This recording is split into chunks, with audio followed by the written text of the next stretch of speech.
गिरगावकर कीर्तनकार जरी असेल 2 महिने जर बिल नाही भरलं तर 3ऱ्या महिन्याच्या 3 तारखेला गिरगावकराचं मीटरचं कनेक्शन कट. चाऊसमिया आला. चाऊसमिया हेल्पर होता आमचं शेलूचं मुस्लिम बांधव. चाऊस नाव होतं त्याचं.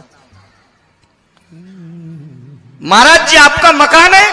जी बोले मेरा ही मकान है. आप बिल नहीं भरते? जाऊ दिन म्हणलं भरून एखादीशी. मराठीत बोललो आलो त्याला.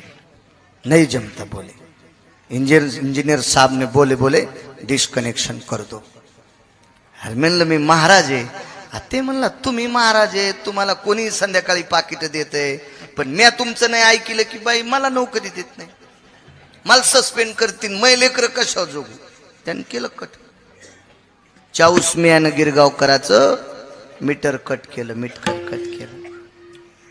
मी लगेच पैसे भरले, मीटर जोडून घेतलं. कधी सूर्यानं आपलं कनेक्शन कट केलंय? मग सकाळी उठल्यावर त्याच्याकडे पाहताना जराशी वाटली पाहिजे. सकाळी उठल्या उठल्या पूर्व दिशेकडे पाहताना जराशी वाटली पाहिजे. साखर वाटली पाहिजे का लाज? थोडीशी त्याच्याकडे बघून वाटली पाहिजे. करम द्वयम भास्कराय येन प्रकाशो दिवाकरा त्वमं फलिताय सृष्टियो त्वमं फलिताय सृष्टियो भोक्तव्यम जनहिताय च. त्याच्या सूर्याच्या प्रकाशाशिवाय या विश्वातला एकही तरू फलित होत नाही. एवढी मोठी ताकद त्याची आहे. म्हणून आपण कधी कधी त्याला नमस्कार करायला पाहिजे.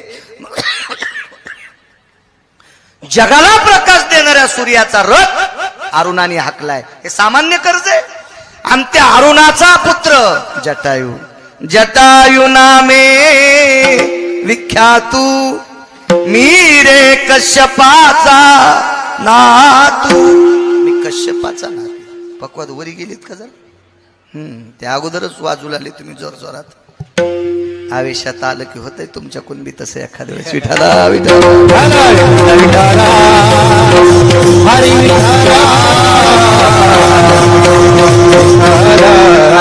सद्दान आणल्यामुळं वाटतंय, नाही तर काय होत नाही, चलत राहते. काय लोक वाट्या काट्यावर आरडायलेत, त्याच्यापेक्षा इथं आरडायलेलं किती चांगले, याची नोंद आहे ना. तिकडे भाडायलेत काही बिगा पाहण्यालेत. हे देवाच्या डोक्यावर कर्ज होतं. मग एवढ्या पवित्र कुळातला जटायू आहे म्हणून 3 दिवस दक्षिणेकडे तोंड करून तर्पणविधी केला पंढरपुरातल्या मालकानं. त्याच्यासाठी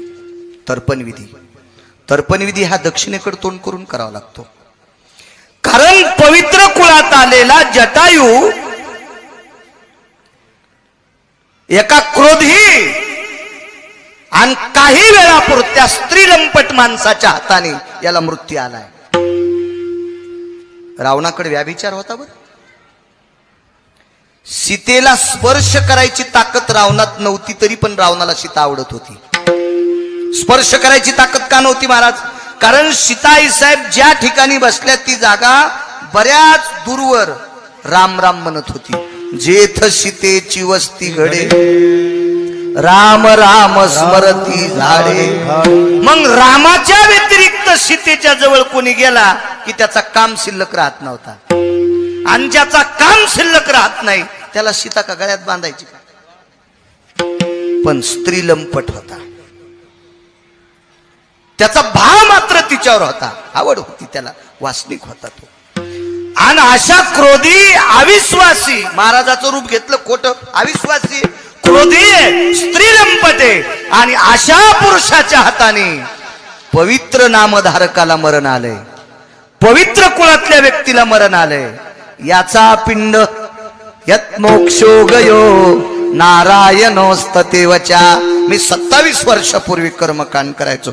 यानंच भूतंबय स्थितो जज्ञिरे सर्वरूपे अपसव्यापसव्य यज्ञोपविता यत लुप्त पिंडो गयावरजनो तीर्थराजा भवस्थितो मुष्टिको तंदुला यज्जायते रक्तचंदनः अरक्त पुष्पादिः अंगुष्टादि स्नान भयो. हे करायचं 27 वर्षापूर्वी. आता नाही करीत, पण ते मेमरी कार्डावर डाटा आहे त्यावेळेतलं.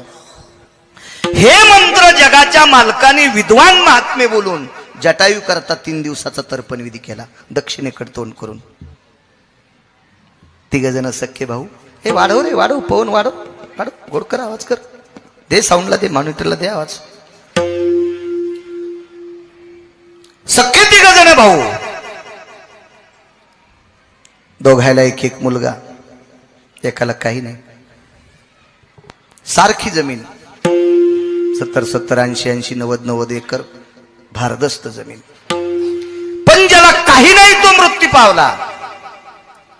त्याचं प्रेत भिंतीला टेकवलं, कपाळाला नाणं लावलं. त्याची पत्नी बाजूला बसलेली आहे, ती रडत होती. इष्ट मित्र सजन सखे भाऊकीचे लोक सगळी जमा झालेली होती.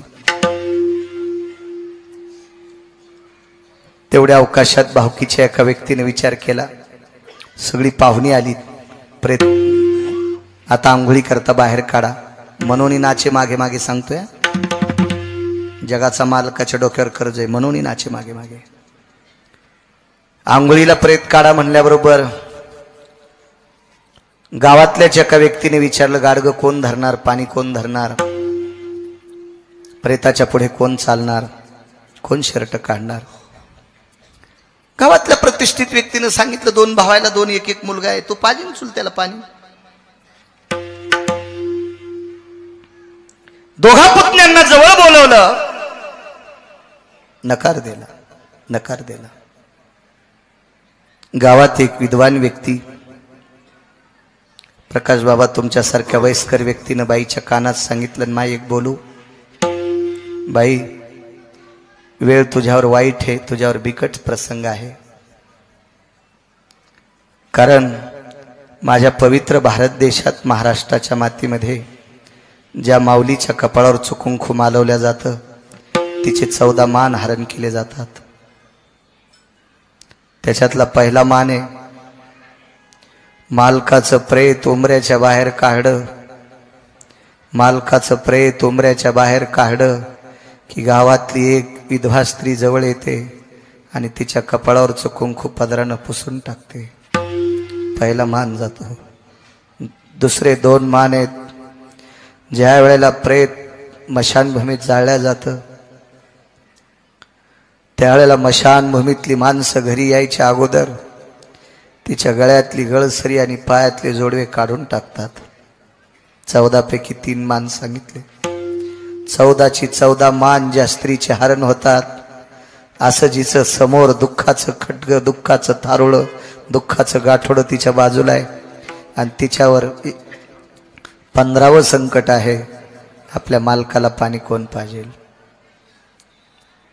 गावातल्या प्रतिष्ठित तुमच्यासारख्या व्यक्तीनं सांगितलं, बाई एक काम करावं लागतंय, 100 रुपयाचा बॉन्ड आणलाय. त्या बॉन्डवर त्या बाईचा अंगठा घेतला, जिचा कपाळाचा मालक भिंतीला टेकलाय, बोधले बुवा बाबा, कपाळाचा मालक हरवलाय. अशा अवस्थेत प्रेताच्या बाजूला बसलेली पवित्र भारतीय संस्कृतीची स्त्री 100 रुपयाच्या बॉन्डवर अंगठा देते आणि अंगठ्याच्या वरी लिहिलंय, जो कोणी हिच्या पतीला पाणी पाजेल त्याला 10 एकर जमीन सुपूर्द करण्यात येईल. दोन्ही भावाईच्या मुलांनी शर्ट फाडले. दृष्टांत संपला. ही मानवी हलकट प्रवृत्ती आज सुद्धा चालू आहे, आज सुद्धा चालू आहे.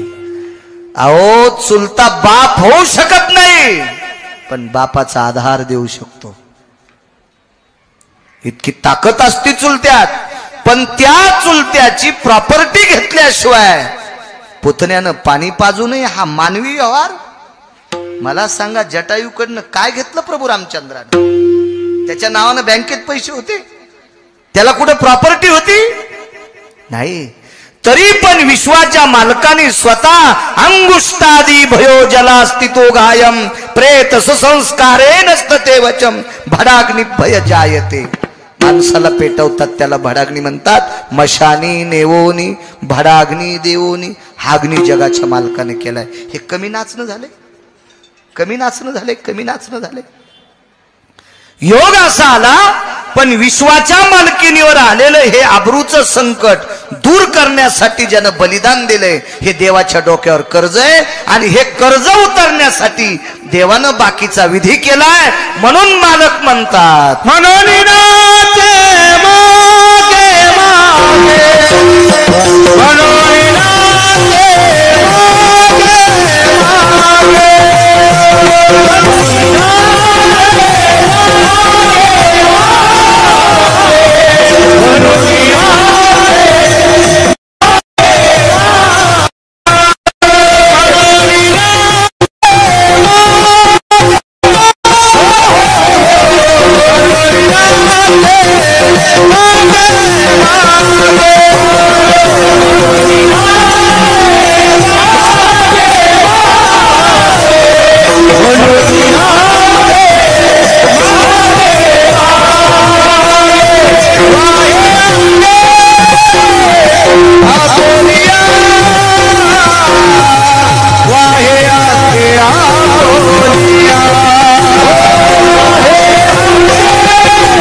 रावणाला मारलं, सीताई साहेबाला दिवे दिलं आणि राजा रावणाकडे 14 विमानं होती. त्याच्यापैकी एक कामग नावाचं विमान आमंत्रित केलं. त्या विमानामध्ये प्रभू रामचंद्र सीताई साहेब बसले. आकाश मार्गाने विमान शरयूकडे निघालं आणि रस्त्याने जाता जाता विमान एका जंगलात थोडस थांबवलं आणि बिभीषणाने प्रभू रामचंद्राचा सन्मान केलता. सुवर्ण कमळाच्या फुलाचा हार घालून सुवर्ण कमळाच्या फुलाची माळ घातली होती प्रभू रामचंद्राच्या गळ्यात. बरोबर विमान थांबल्या गेलं. त्याच्यातलं एक सुवर्ण कमळ काढं बोधले बाबा आणि विटेवरच्या मालकाने 7व्या अवतारात एका जंगलात एका जागेवर ते सुवर्ण कमळ टाकून दिलं. आईसाहेबांनी विचारलं, प्रभू एक बोलू, तुमच्या गळ्यातलं सुवर्ण अमूल्य किमतीचं सुवर्ण कमळ तुम्ही इथे टाकलं याचं कारण काय? असू दे सीते, सांगा ना मालक, सांगा ना. फार दिवस झाला आपल्याला बोलायला भेटलं नाही मालक, सांगता? बोला ना मालक. विमानातून जाता जाता आपण बोलत जाऊ, बोलू आपण.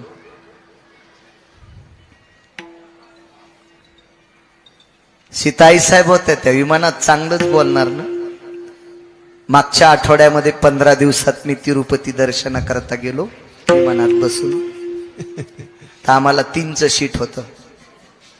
तर मी कडेला बसलो होतो खिडकीच्या तोंडाला. त्या खिडक्यातून काय नुसतं दिसतंय, हवा येत नाही बाहेरून. तर त्या खिडकीच्या तोंडाला बसलो. माझ्या बाजूला एक आपल्या महाराष्ट्रातले होते, महाराष्ट्रातलेच असतील, पती आणि पत्नी बसलेले होते. दोघांनी पिशवीतला एक पेरू काढला. त्या बाईनं पेरूचा एक घास खाल्ला आणि एक घास खाल्ल्यावर मग त्याच्याकडे देऊन टाकला.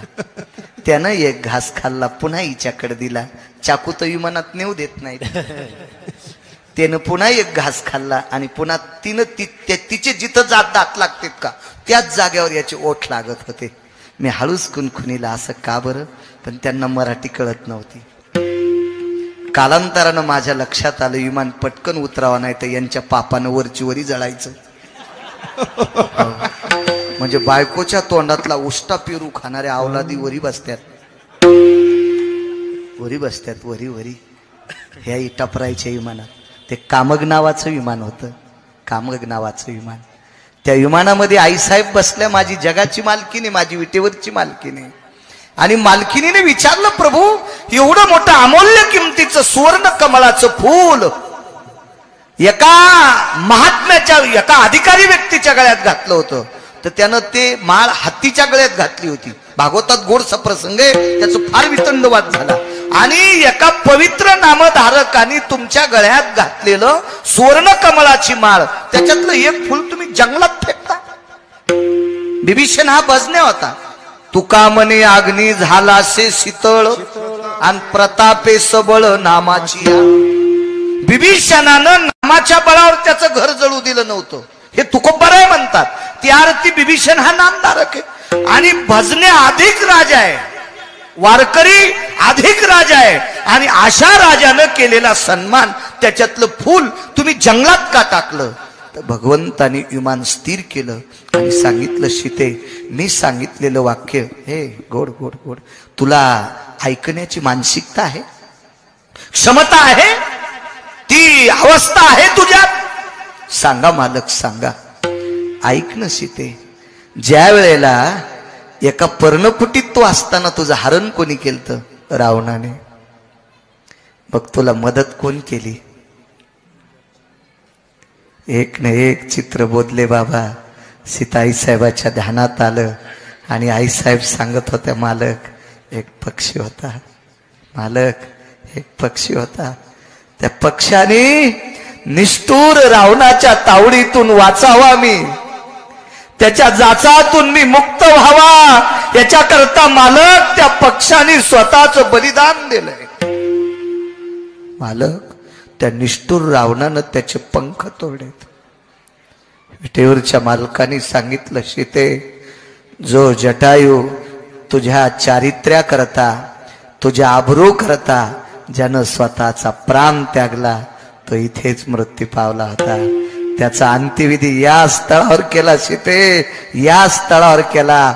त्याच्या कर्जाच्या बोजातून उत्तीर्ण होण्यासाठी, त्यानं केलेल्या आपल्या डोक्यावरच्या कर्जाच्या बोजातून उत्तीर्ण होण्यासाठी माझा केलेला सुवर्ण कमळाच्या फुलाच्या माळेनं सन्मान, त्याच्यातलं एक फूल त्याला तर्पण म्हणून टाकतोय, आदरांजली म्हणून टाकतोय. विमान थांबल्या गेलं. आईसाहेबाचं अंतकरण गहिरून आलं आणि विमानातून डोळ्यातलं पाणी टपटप पडत होतं. यालाच म्हणतात मनोनी नाचे मागे मागे. नाचतोय तो जगाचा मालक. अजून एक पुरावा ऐका, वेळ अर्धा तास शिल्लक आहे.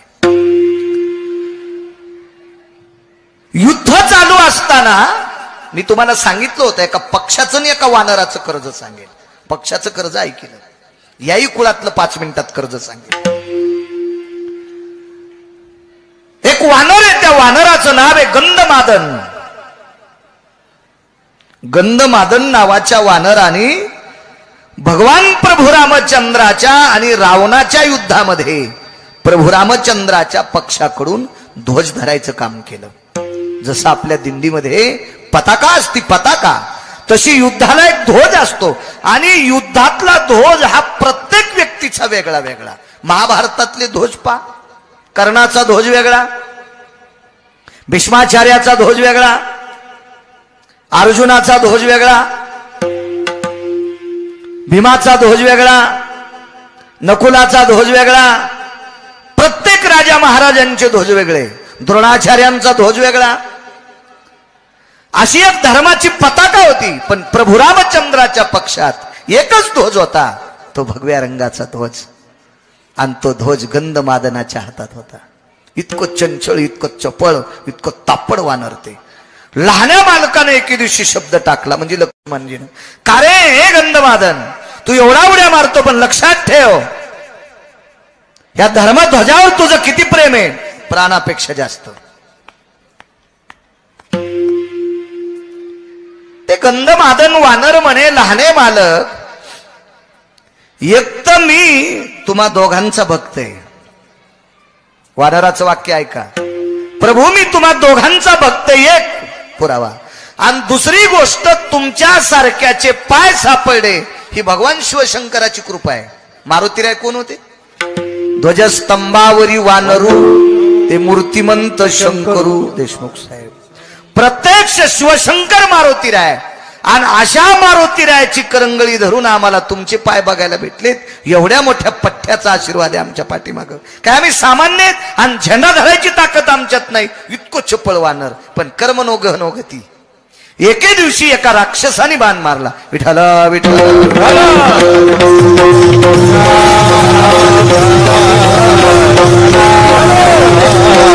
एका राक्षसाने बाण मारला. असा बाण मारला बोधले बाबा की वरून जितकी पताका असते का तितकीच उडून गेली. खालचं ते वेळूचं काय असेल, वेळू असेल, काठी असेल, लाकूड असेल, तेवढं शिल्लक राहिलं. कमरेला बांधलेल्या कपड्यात फिट्ट आवळलेलं होतं. आवाज दिला, गंधमादन. पाहिलं वरे कपडा नाही. कर्ज सांगतोय, कर्ज कर्ज कर्ज भक्तीचं कर्ज आहे लोकांचं. वरे पाहिल्याबरोबर काहीच नाही. एका व्यक्तीच्या जवळ गेला गंधमादन, पळत गेला. त्या व्यक्तीचं नाव होतं सुग्रीव. सुग्रीवाच्या कमरेला पांढरा शुभ्र उपरणं बांधलेलं होतं. खडेल दिशी आडा सोडा उपरणं जवळ घेतलं. राहिलेल्या धर्मध्वजाची अर्धी काठी उजवीकडच्या बाजूत रावल्या गेली. उजवीकडच्या बाजूत, हे कडक करे आवाज, उजवीकडच्या बाजूत असं करणं मोठा. उजवीकडच्या बाजूत रावल्या गेली आणि उजवीकडच्या बाजूत रक्त बाहेर आलं.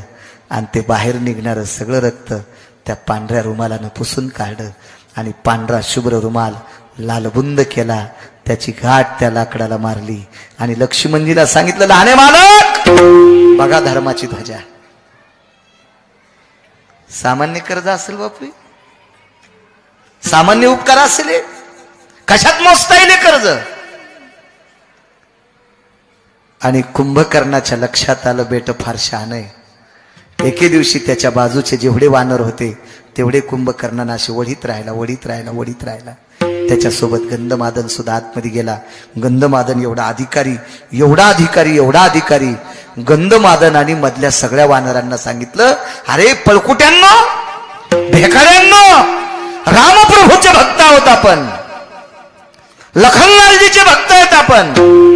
अरे आपण मारुतीरायाचे सेवक आहेत, बजरंग बलीचे सेवक आहेत, बलशाली देवतेचे सेवक आहेत. आणि राक्षसाच्या पोटात येडपटवाणी करता, भेकुर्ड वागता, भित्र्यासारखं करता. वाचायचंय का, करा भजन. आणि भजन सुरू केल्याबरोबर कानातून प्रकाश पडला. वेगळाच सांगतो, सन सन सन उड्या टाकल्या. कर्ज सांगते, कर्ज कर्ज कर्ज सांगते. आणि एकटं चुळबुळ करत असताना कुंभकर्णाच्या लक्षात आलं, बेटा एकटा आतमध्ये कानाला हात लावला आणि हातात ते अडकलं गेलं. दाबला असं. त्याच्या अंगातून काही पाणी निघत होतं, रक्त निघत होतं. 4-4 कोसापर्यंत त्याच्या अंगातल्या रक्ताचा सुगंध जात होता. म्हणून त्याचं नाव ठेवलं होतं गंधमादन. त्याचे वेगळे कारण आहेत. रामायणात शोधू नका, दुसरीकडे शोधायचे. रामायणात नाही बघायचं, रामायणात सापडणार नाही तुम्हाला. पुन्हा एखादा म्हणीन मग तुला तुरीच्या पाट्यात गवसलं का. असे बरेच लोक इचकितीत ना, लय इचकितीत. लय धुणं धुवाचा नाद लागला हो लोकायला. एक भेटला धुणं धुणार, त्याला म्हणलं दुसरे धुणे धुवू नको. जो जास्त दुसऱ्याचे धुणे धुतो का त्याला कालांतरानं बायकोच्या साड्या धुवाची येळ येत असती. इतकं लक्षात ठेव, नको इचकू लोकांचं काही. रामायणात नका शोधू, विशिष्ट प्रकारचं पुराण आहे त्याच्यासाठी. ऐकायला भेटेल तुम्हाला कथा, वाचित जा. मोठाले मोबाईल आहेत तुमच्याकडे भिताडासारखे, त्याच्यावर असं हाली जा ना, सापडते तुम्हाला सगळं. पण तुम्ही भंगाऱ्याला चॅटिंग करण्यातच वेळ घालता, तुम्हाला कधी सापडतेल्या कथा.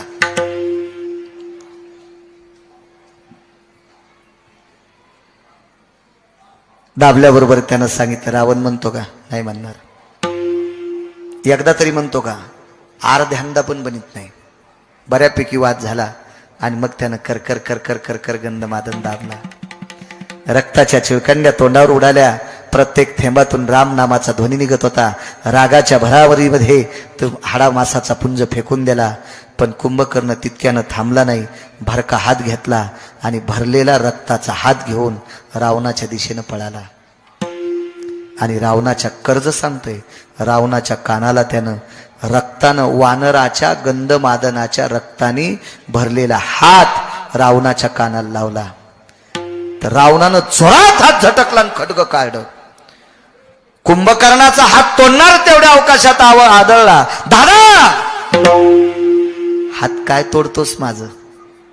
हात तोडल्यानं तुला काय समाधान होईल? मी तुझ्या कानाला हात लावतो याच्याकरता तुला चिडवायसाठी आलो नाही, तुला चिडवायसाठी आलो नाही देवा. दादा भावाला म्हणला, दादा तुला चिडवायसाठी आलो नाही रे, ऐक ऐक दादा, हा भरका हात गंधमादन नावाच्या वानराचं रक्त आहे, मी मारलंय त्याला, त्याचं रक्त आहे, हे रामराम म्हणतंय. मग कशा करता आला इथे? कुंभकर्णानं सांगितलं, दादा अरे रामाच्या पक्षात इतकी इमानदार माणसं आहेत, रामाच्या पक्षात इतकी नीतिसंपन्न माणसं आहेत, रामाच्या पक्षात त्याचा नामोच्चार करणारी इतकी पवित्र माणसं आहेत, जीव गेल्याच्या नंतर त्यांच्या रक्तातून सुद्धा रामाचं नाव निघतं, इतकी इमानदार माणसं जर त्याच्या पक्षात असतील तर तुला विनंती करतो त्याची बायको देऊन टाक. त्या रामप्रभूची पत्नी बायको देऊन टाक, देऊन टाक. हे अमाप रावण आहेत, अमाप वानर आहेत, अमाप अमाप अमाप वानर. कर्ज काय होतं माहितीये? नुसत्या नामाचंच कर्ज इतकं नव्हतं, तर देवाला भक्त वाढ्याच्या नंतर आनंद वाटतोय. तर 14 वानरापैकी 1 नंबरचं वानर होतं, याच्या संगतीत राक्षस आला की माळकरी होत होता. याच्या संगतीत या 14 पैकी 1 नंबरचं गंधमादन होतं, याच्या सानिध्यात 8 राक्षस आले. 8 ते मांस खात नव्हते, मज्जा खात नव्हते, तंतू खात नव्हते, ते आस्ती खात होते. आस्ती म्हणजे हाड. आस्ती भक्षंती निशाचरो पृतू जठरानलो तृप्तावसा. साप आस्ती पचू शकतो, बंदा वस्तू गिळते. पाल आस्ती पचू शकती, घोरपड आस्ती पचू शकती, बेंडकी आस्ती पचू शकती, चिमुकल्या प्राण्यांच्या कीटकांच्या. पण आस्ती पचवायची ताकद फक्त राक्षसात होती. 8 किती घाणेरडे असतील, पण मुक्त केले राक्षसा.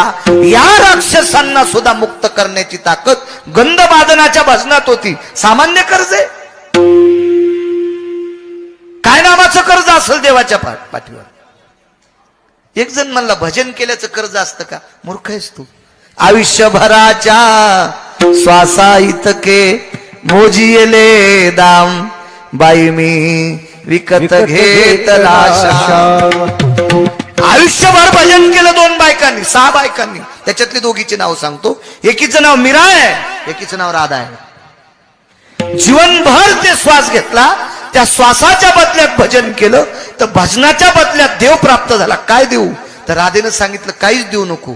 कशा करता द्याला? एवढं कर्ज झाले राधे तुझं, हे फेड्याशिवाय गत्यंतर नाही. मग तुला फेडायचं का कर्ज? एकच काम कर, मी मृत्यू पावल्याच्या नंतर जिथं माझी अंत्यविधी होईल त्या ठिकाणची माती कपाळाला गंध म्हणून लाव. म्हणून गोपीचंदन उटी. सामान्य नाच नाही, हे कर्ज फेडणं आहे. अहो पतीच्या नावानं कुंकू लावणाऱ्या जगात महाराष्ट्रात भारतात बायका असतील. बायकोच्या नावानं कुंकू लावणारा एखादा नवरा आहे का?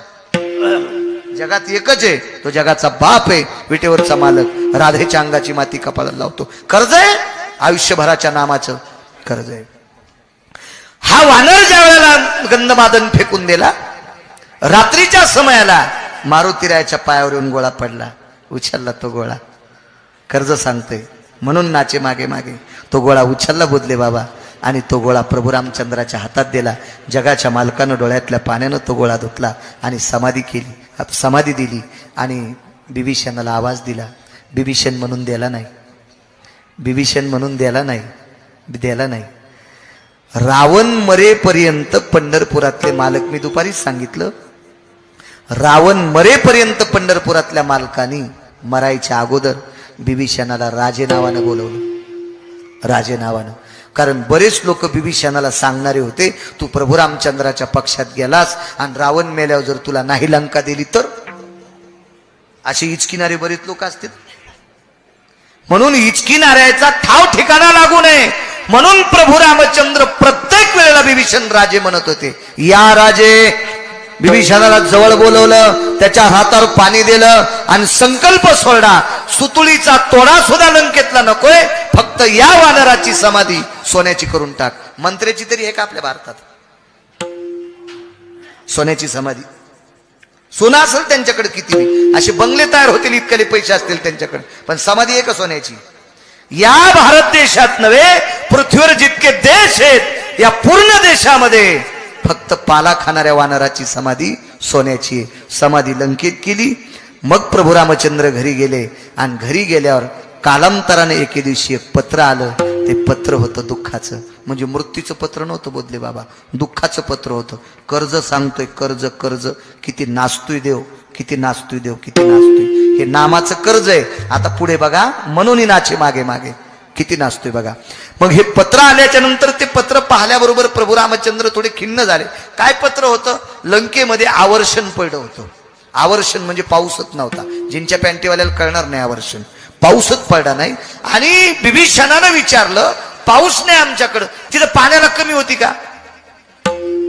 पाषाण परीस भूमी जाम, त्याच्या अलीकडे बघा, सोनियाची पुरी समुद्राचा वेढा, चारी बाजूनं समुद्र आहे. पाणी कमी असेल का तिथं? पण पाणी खारं होतं, प्यायच्या लायकीचं नव्हतं. आणि पत्र पाठिलं, जगदानंद कंद जगतपती. संपला टाइम. जगदानंद कंद जगतपते, आमच्याकडे पाण्याचा तुटवडा झालाय, यावर्षी पर्जन्य पडत नाही, काय अडचण असेल? सीताई साहेबांनी विचारलं, प्रभू नेमकी अडचण काय? काय नाही म्हणे, पत्र असं आलंय. आणि बिभीषणाने विचारलं, पाऊस नाही, कारण काय असेल? काही सांगता येईल? भगवंतानं सांगितलं, सीते एक विचारू का?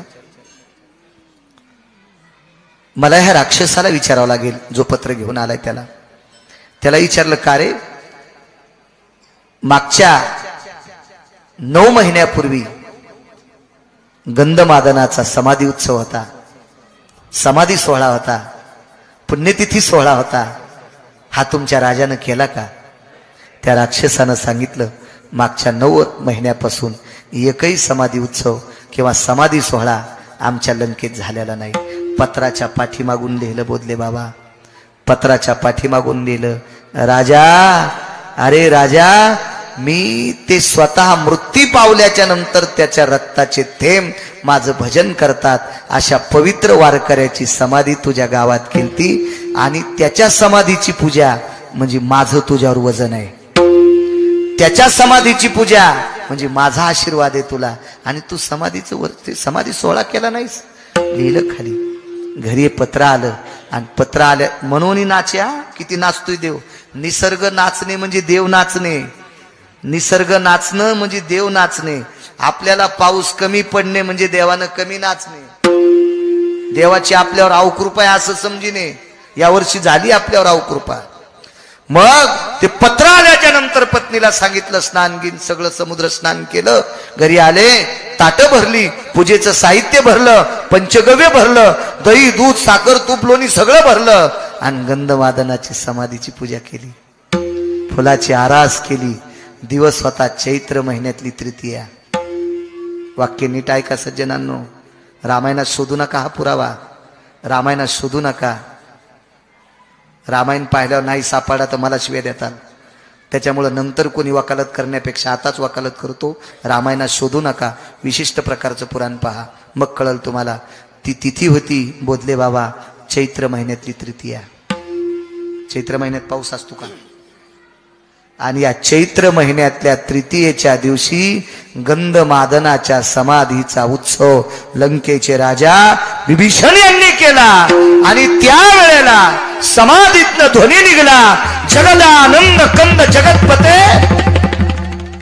तू निर्माण केलेल्या सृष्टीवरचा तरूचा पाला खाऊन अविरत शेवटच्या श्वासापर्यंत तुझं भजन केलंय, शेवटच्या श्वासापर्यंत तुझं भजन केलंय. या भक्तीचं कर्ज देवा तुझ्या डोक्यावर आहे, विसरून गेलास का रे? एकच काम कर, एका वारकरी राजानं माझी उपासना केली, माझी पूजा केली, तो पाण्यापासून बेजारे, पाऊस पाहिजे. चैत्र महिन्यातल्या तृतीयेला पाऊस पडला आणि लंकेतल्या लोकांना गोड पाणी दिलं. कोणाची ताकद आहे? भक्तीचं कर्ज देवाच्या डोक्यावर. म्हणून देवाला वरुणाला नाचवावं लागलं. म्हणून मालक म्हणतात, ब्रह्मांडाचा धनी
5-5 मिनिटाचे 2 पवित्र चरित्र सांगतो. पूर्णविराम.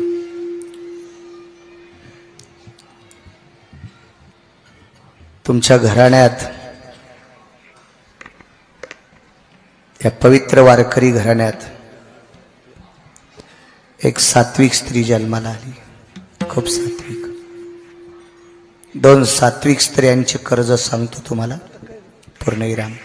5 मिनिटं शिल्लक करा म्हणून संदेश आला.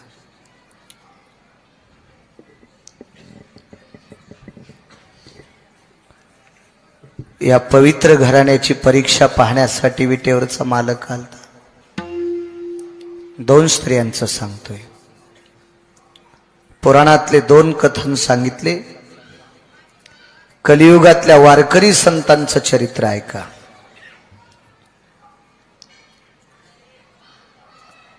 या घराण्याची परीक्षा पाहण्यासाठी विटेवरचा मालक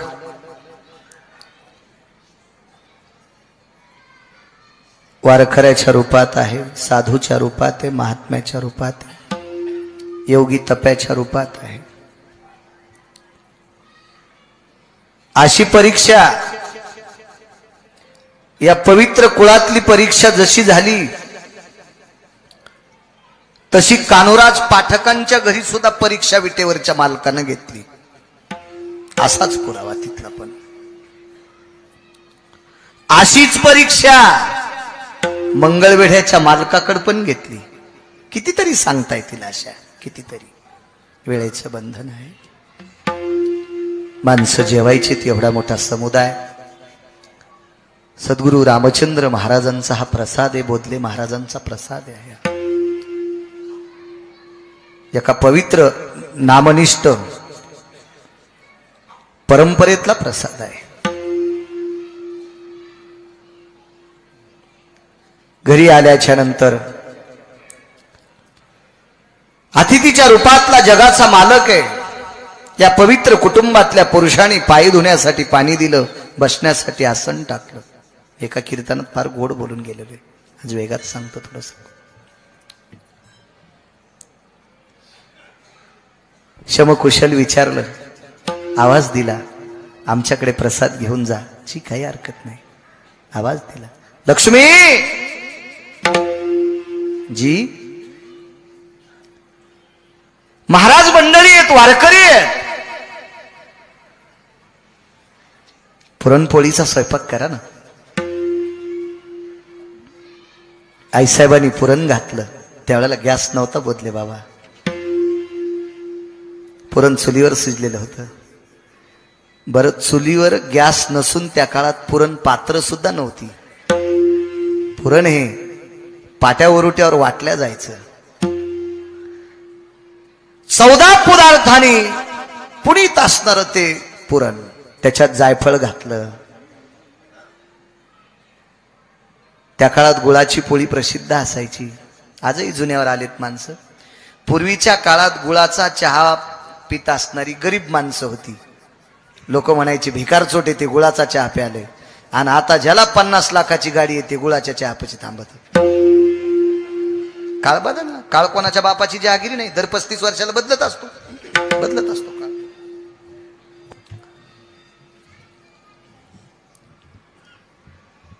पुरणपोळीचा स्वयंपाक आटपला. जेवायला वाढलं. सासूबाईनं सुनबाईनं दोघीने मिळून पुरणपोळ्या केल्या. साधू जेवायला बसणार, पाणी फिरवणार. मुंग्या आत येऊनी म्हणून पाणी फिरवतेत ना. दम नाही भागवत आहे कीर्तन. एक जणाला विचारलं, पाणी काऊन फिरी देत? म्हणलं मुंग्या आत येऊनी म्हणून. म्हणलं मग खडूच वाढायचा असताना.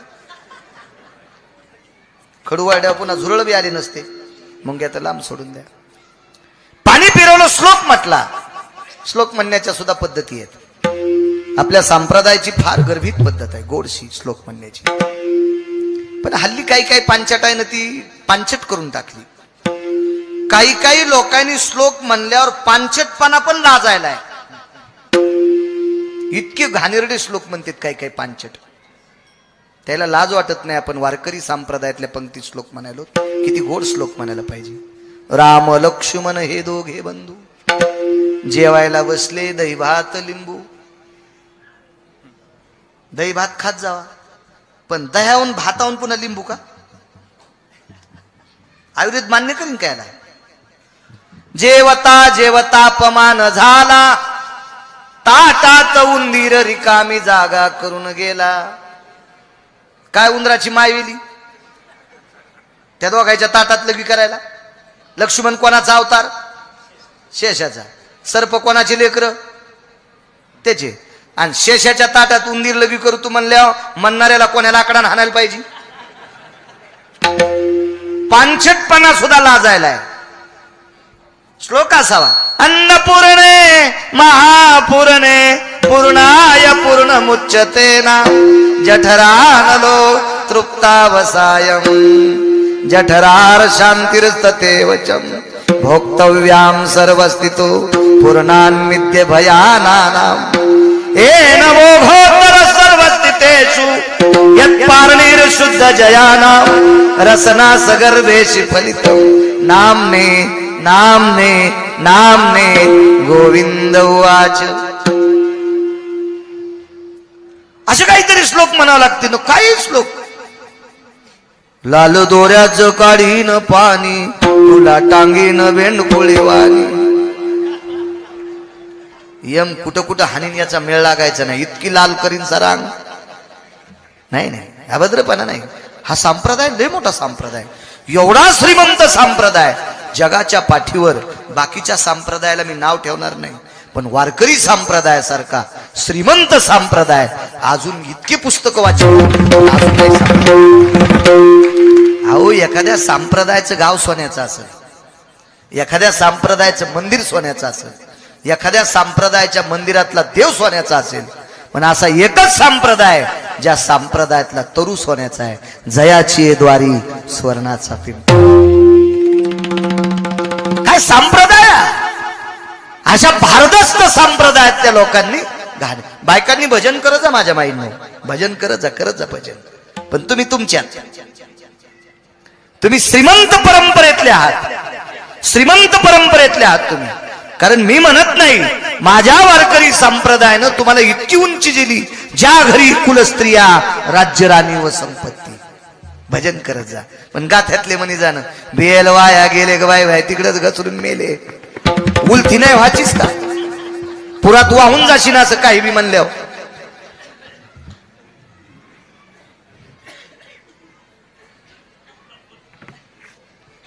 काही बी या परंपरेत उभं राहिलं होतं एक पण गाण्यावर चाल नसावा असं माझं मत आहे बरं का.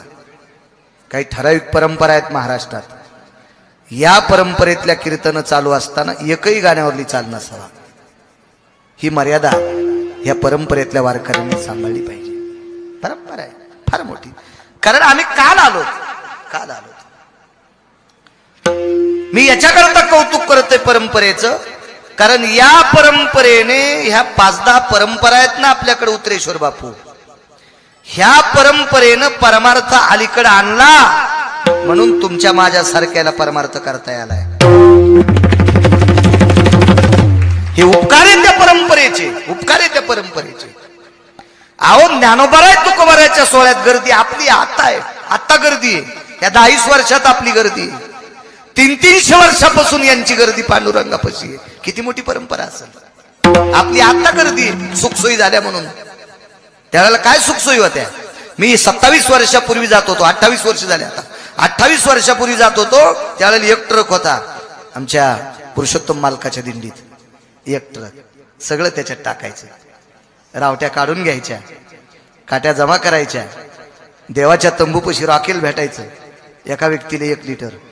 ते राखेल टरकाला आदळू ते घसांडून जायचं त्याच्यावर सगळा. इतकी फार कमी लोक. आता सुखसोयी झाल्यामुळे भरपूर लोक आहे, पण 300 वर्षापासून ज्यांनी विटेवरच्या मालकाची ही नामाची पताका इथपर्यंत आणली, यांची आपल्यावर अघोर अप्रतिम अघोर शब्द चुकीचा केला, अप्रतिम उपकार येत आपल्यावर की ज्याची गणना केल्या जात नाही.